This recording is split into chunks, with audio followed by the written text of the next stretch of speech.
Hola, buenos días, estamos en Entrevistas UCAP.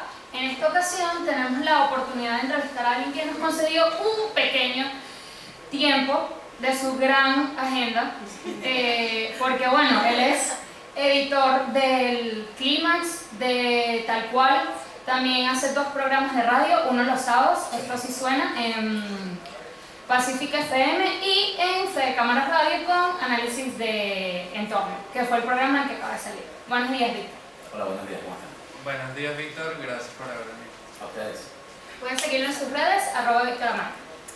Víctor, muchas veces te han preguntado tus análisis de las situaciones, pero pocos saben tus inicios en este oficio. ¿Cómo llega el periodismo a tu vida? Bueno, las ganas de hacer periodismo desde que estaba chamito, nos vamos hasta allá. A mí me gustaba jugar que hacía radio. En el equipo de la casa, el equipo de sonidos y todo, con traje de audífono y tal. Yo me entraba un microfonito y tenía otro aparte para cuadrar la canción que venía después, o el corto sonido que venía después, que era en cassette. Todo esto ocurría en cassette. La prehistoria, ¿no? Pero bueno, ocurre allí y jugaba mucho con eso y me gustaba bastante. Luego más adelante vino la parte también de escritura, ¿no? Yo escribía más cosas de narrativa cuando estaba más chavo, pero me gustaba y al final la cosa se decantó hacia allá porque me gusta mucho la argumentación y al final el periodismo te permite manejar mucha información para argumentar ideas y creo que eso es lo que más me atrae. ¿Cómo surge o cómo nace Esto sí suena? Esto sí suena nace cuando yo termino mi maestría en Madrid, 2 años en la Complutense y regreso a Caracas. En España había en ese momento todo un movimiento con el podcast y la cosa streaming y todavía no era tan fuerte, hablando desde el año 2010. Y yo me propongo hacer un espacio para hablar de tendencias culturales, tendencias musicales y culturales, que se alejara un poco de lo que es mi día a día. Yo me dedicaba más al periodismo político, pero la manera de no volverse loco, de activar el otro hemisferio del cerebro, era hacer algo así. Y esta historia nació con un proyecto que se llamaba Esto no es radio, porque no era radio formalmente. Era un podcast semanal de música y de tendencias culturales. Luego, una radio digital me propone, bueno, pero ponlo aquí y lo emitimos. Y evidentemente al pasar a ser radio ya no se puede llamar Esto no es radio, hay que tener un poco de coherencia. Entonces le pusimos Esto sí suena porque la idea es que se presentan contenidos que normalmente en la radio mainstream no se escucha.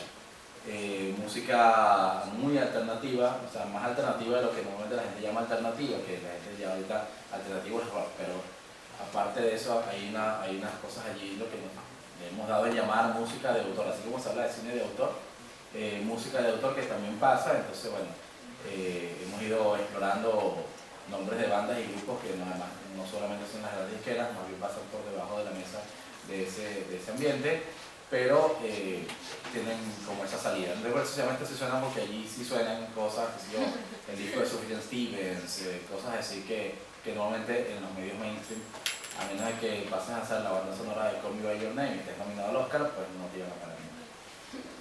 El periodismo es conocido por ser rígido y un poco formal, pero tú te desempeñas, como bien dices, en la fuente artística y en la fuente política.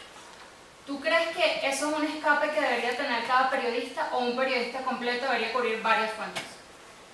Yo creo que lo importante es tomárselo en serio, es decir, independientemente de que te dediques al periodismo deportivo, cultural, político, económico, de sociedad, digamos, hospital, cosas. Lo importante es que te lo tomes en serio y que te lo tomes con todo el profesionalismo del asunto, ¿no? Ya hay quien genera contenido sin necesidad de que sea desde el punto de vista periodístico. Ya hay gente que hace programas de música con mayor ligereza, hay gente que hace programas de cine, de comentar películas y tal.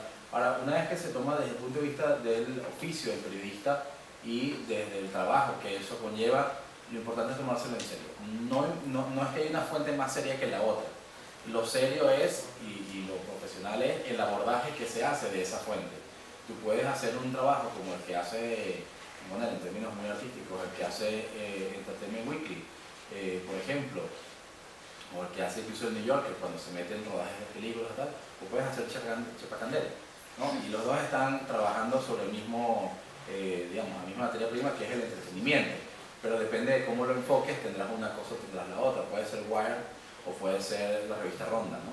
Es una decisión de cómo tú abordas aquella materia sobre la que vayas a trabajar, porque también en términos políticos, si lo quieres ver así, tú puedes ser, por ejemplo, en términos políticos tú puedes ser el Washington Post o puedes ser Breitbart.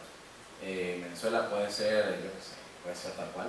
Una cuña, sí, puede ser tal cual y puede ser moderadas.com. O sea, lo que digo es que no necesariamente es sobre qué trabajes, sino cómo abordas eso que tú estás trabajando. ¿Prefieres la cabina de radio o el escritorio de redacción y por qué? A estas alturas ya no hay como una diferenciación por gusto, en parte porque tengo la oportunidad de hacer las dos cosas, pero también porque cada uno de esos ambientes te permite maneras distintas de trabajar. Es decir, hay cosas que puedes hacer en una cabina de radio que son muy emocionantes, que jamás las vas a hacer en un escritorio, pero hay cosas que un escritorio te permite también. O sea, cuando estás trabajando un texto y estás allí fajado escribiendo tu cosa, tú puedes jugar con unas imágenes, puedes jugar con una cantidad de herramientas que la radio, por su inmediatez o por su propio formato, no te permite, ¿no? Entonces, no es tanto de preferir, sino más bien cómo hacer que ambas plataformas dialoguen. ¿Qué puedo sacar de aquí que me sirva para acá? Y al contrario, ¿no? Justamente para darle cada vez más vistosidad al producto que uno saca, pero también para darle toda la identidad que uno quiere darle, pues, al producto que uno desarrolla. ¿Dirías que te sientes más cómodo en alguna de las fuentes o en alguno de los ámbitos, ya sea radio o el escritorio de redacción? No, al final de cuentas, como te digo, todo es usar herramientas que son para A o para B.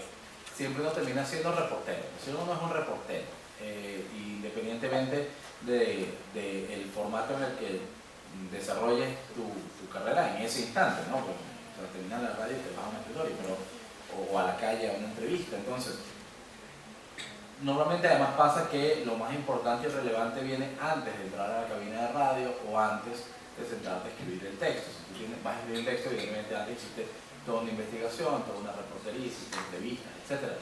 Cuando vas a la radio también, aquí vamos a entrevistar, tal, entonces bueno, te preparas, haces todo te empapas, digamos, del tema para poder ir a la cabina con tu cajita de herramientas bien llena. Entonces, al final de cuentas, los procesos previos a una cosa o a la otra es más o menos el mismo, ¿no? Por lo menos en mi caso, ¿no? Cada quien tendrá su método, pero en mi caso un poco así.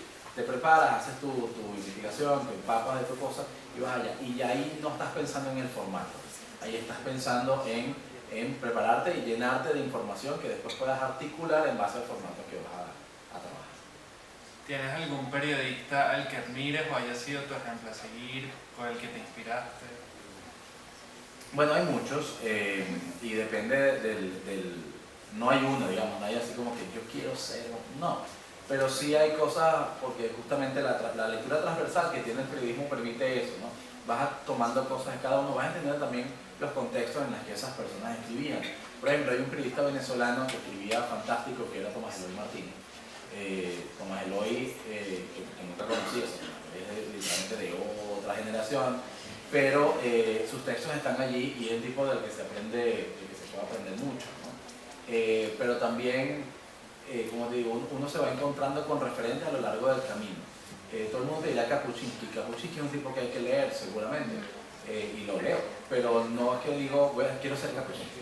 O sea, quiero hacer algunas cosas que hizo Kapuscinski, sí, ¿okay? Pero si es de tomar herramientas y de ver tendencias de cosas que uno pueda emular y que uno pueda desarrollar a partir de ideas, hasta Stephen Colbert que está haciendo cosas muy geniales. A ver, tu estilo es muy variado, pero siempre que entrevistas contextualizas la pregunta. ¿Qué es más difícil para ti?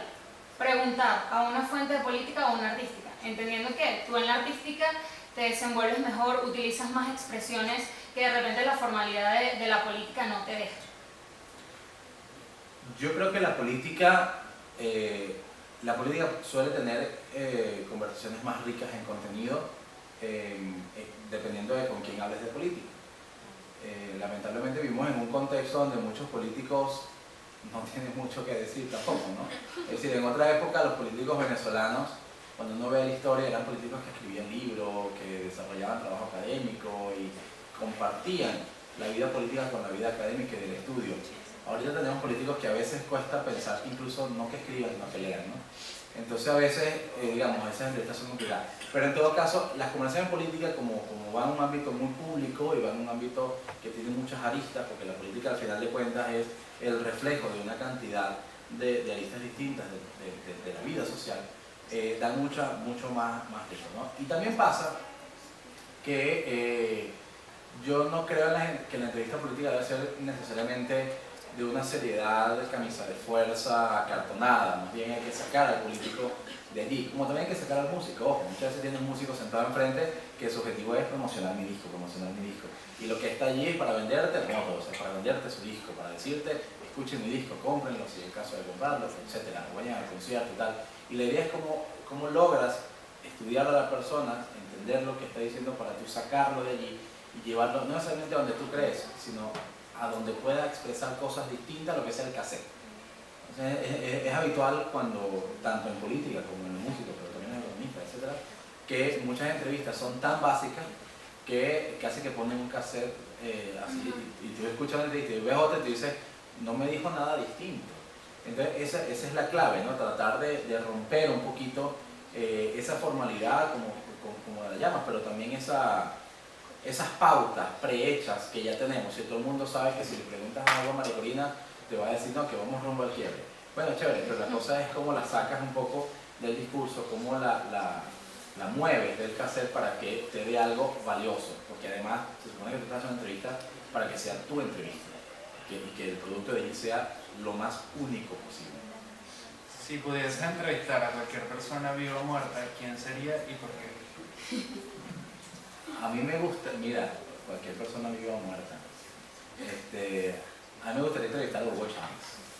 Nunca tuve la oportunidad de hacerlo. Y es que, claro, eso es una pregunta un poco trampa, ¿no? Porque si te dejan uno solo, pero me gustaría entrevistar a Hugo Chávez, me gustaría entrevistar a Freddie Mercury. Me gustaría entrevistar a Jim Morrison. Creo que es un tipo sumamente interesante. Y me gustaría entrevistar a Rómulo Betancourt. Rómulo Betancourt, quienes han estudiado la obra política y la vida política de Rómulo Betancourt, es un tipo sumamente interesante. Independientemente de que estés de acuerdo o no con lo que él planteaba o no planteaba. Afortunadamente, con otras personas en la vida pública he podido entrevistarlos y bueno, o hablar con ellos, y es muy nutritivo, pero esas 4 personas me gustaría. Me parece muy interesante que justamente las personas que escogiste son de fuente política y fuente también de música. Bueno, aquí estamos en una cosa de pegar neuronas, ¿no? Del lado izquierdo y derecho de los hemisferios del cerebro, ¿no? Y ya que me agarraron por ahí, me voy por ahí. La cosa tiene 2 rieles. Y bueno, no solo entrevistándolos a ellos, sino cualquier persona. ¿Tienes alguna maña o algún truco a la hora de entrevistar a alguien? ¿O siempre cada entrevista tienes algo distinto? Trato de comenzar cuando se puede, trato de comenzar con una pregunta que los descoloque. Hace como 4 años yo pude entrevistar a Steve Vai.